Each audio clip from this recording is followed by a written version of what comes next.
A short time ago, the United States military began major combat operations in Iran.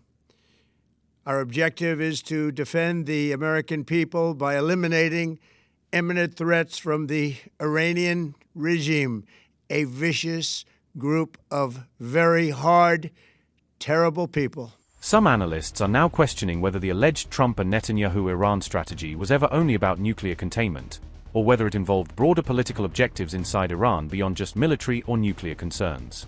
Following repeated public denials of any regime change agenda, a new report has now sparked debate by suggesting that internal discussions may have included identifying alternative leadership figures inside Iran.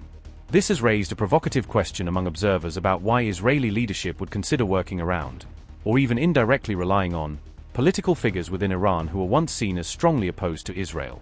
According to the report, the alleged strategy may have involved a structured three-phase plan designed to gradually weaken internal stability and ultimately reshape Iran's political leadership from within. With parts of the reported plan now appearing to have stalled or fallen apart amid regional resistance and shifting dynamics, attention is turning to what the next move from Washington and Tel Aviv could look like. Following the February 28 strike on Iran, new reports have emerged claiming that discussions within the Trump and Netanyahu strategic framework went beyond military objectives and also explored political outcomes inside Tehran, including the idea of leadership change from within the Iranian system. According to these reports, the concept attributed to Trump's broader Iran strategy allegedly involved identifying a figure described as someone from within Iran's own establishment to potentially play a role in shaping or governing the country's post-conflict political future. We're going to bring them back to the Stone Ages where they belong. In the meantime, discussions are ongoing. Regime change was not our goal. We never said regime change, but regime change has occurred because of all of their original leaders' death. They're all dead. The New York Times reportedly claimed that Trump and Netanyahu had considered Mahmoud Ahmadinejad as a possible figure to take over leadership in Iran under broader post-conflict transition plan discussed during the early phase of the Iran war. The regime's conventional ballistic missile program was growing rapidly and dramatically, and this posed a very clear, colossal threat to America and our forces stationed overseas. The regime already had missiles capable of hitting Europe and our bases, both local and overseas, and would soon have had missiles capable of reaching our beautiful America. Iran will not have a nuclear weapon, and we're going to get the dust back. We'll get it back either. We'll get it back from them or we'll take it.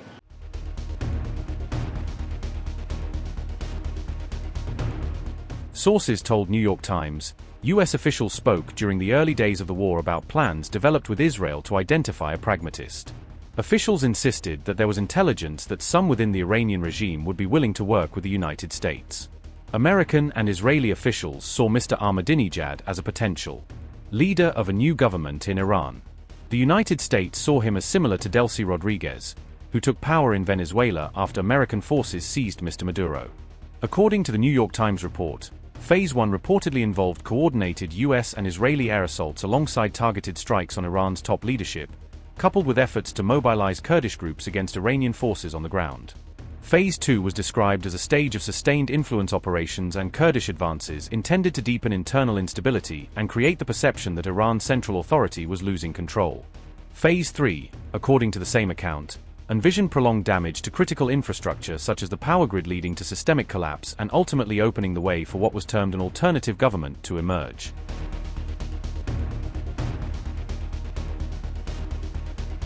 According to reports, Mahmoud Ahmadinejad was injured during an Israeli strike on the very first day of the war, in an incident that has added a new and controversial dimension to the unfolding conflict narrative. The same report claims that the strike on Ahmadinejad's residence was allegedly intended not only as a military action but also as part of an effort to free him from house arrest conditions.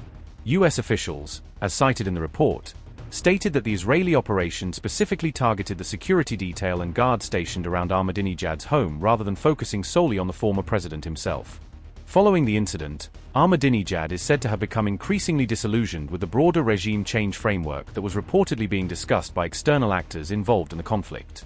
The report further notes that Ahmadinejad has not been seen in public since the strike took place, with his current condition and whereabouts remaining unclear and unverified.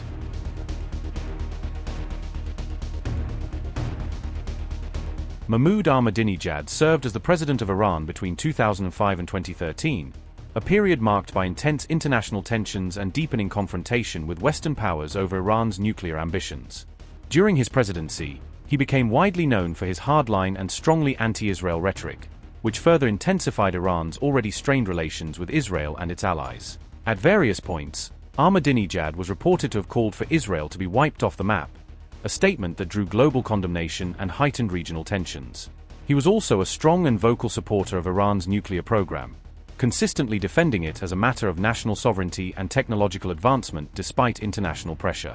Reports further state that Ahmadinejad oversaw a period marked by a heavy crackdown on internal dissent, with opposition voices facing increasing pressure and restrictions during his time in office. After leaving power, Ahmadinejad reportedly clashed with senior figures within Iran's political establishment, as internal divisions and rivalries within the system became more pronounced.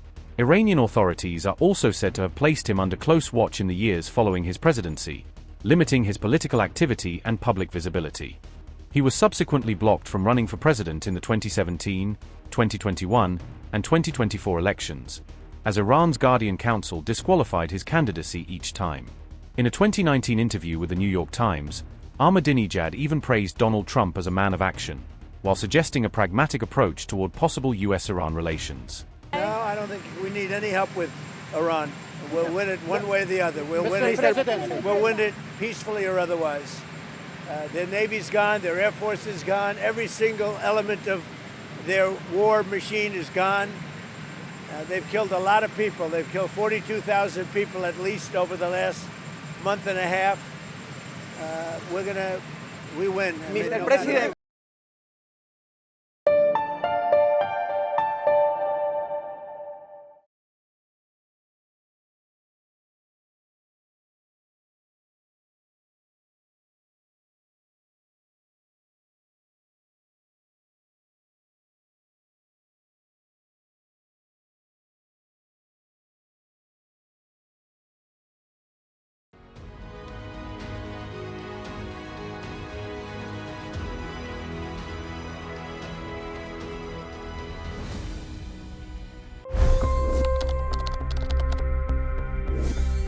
$25 crore गरीब गरीबी को परास्त करके बाहर निकले।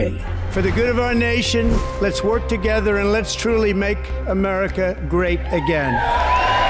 The fastest news breaks. Requested PM saying that look, you will have to speak to Putin and to Zelensky. The biggest news makers. The relationship with India is probably the most important bilateral relationship the U.S. will have for the rest of this century. The capital delivered quite an election result today. Expert analysis.